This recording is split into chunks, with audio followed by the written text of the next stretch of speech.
pH in your pool or hot tub, is it too low? If it is, you could be corroding the concrete or the metalwork in your pool, which will damage equipment, could be damaging the liner, but fortunately it's quite easy to fix. So we're going to go through that today.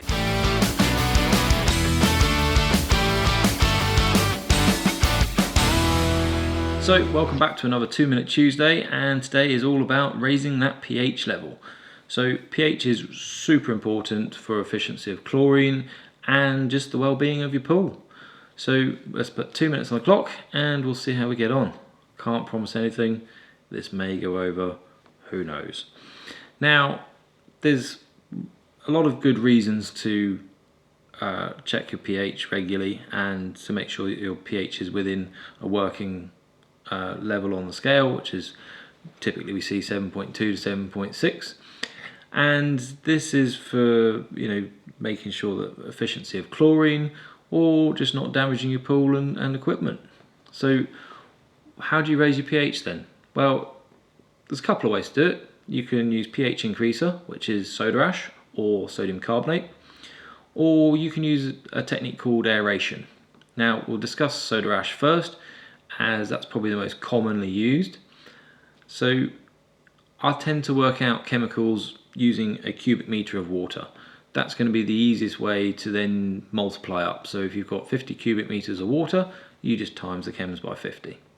Now bearing in mind total alkalinity does have an actual influence on your pH, and likewise, as total alkalinity works as a kind of buffer for your pH to make sure it's more stable. Per cubic meter of water, you're going to be looking at 14 grams of soda ash or sodium carbonate, which will then increase your pH scale 0.2. So if you're at 7, it'll take it to 7.2, or if you're at 6.8, it'll take it to 7.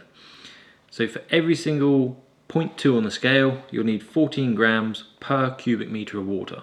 So again, if you've got 50 cubic meters of water, it'll be 50 times 14 per 0.2 on the scale. So if you're going from 6.8 and you want to get to 7.2, it's going to be 28 grams times 50, if you've got 50 cubic meters of water. Now, that's probably the easiest way to do it. The other way, which definitely works and is commonly overlooked, is aeration. Now, what aeration does is it puts more oxygen in the water. So you can either do this by, well, some people just literally throw the kids in and jump around the pool and use the pool, but there is a little bit more of a scientific way to do this, and mostly commonly is done with water features, water fountains, or aeration devices. Now, commonly these are on a return to the pool and they go through the filtration system and it adds air, oxygen, back into the water. Now what this does is it off-gasses the CO2, and then that removes carbonic acid, which then obviously you've got less acid in the pool, in the water. It's going to raise your pH. Now that's not going to affect your alkalinity.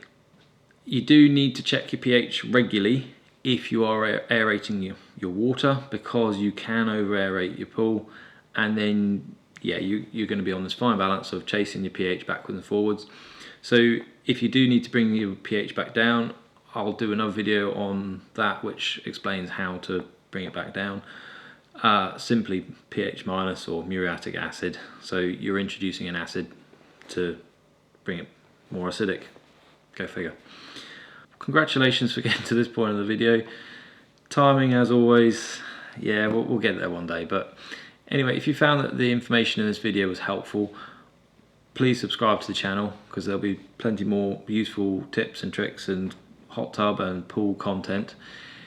Obviously, please give this video a thumbs up because it does help, and I'm going to put a calculator or a link to a calculator in the description of this video so that it will help you then work out what the right chemistry is for your pool.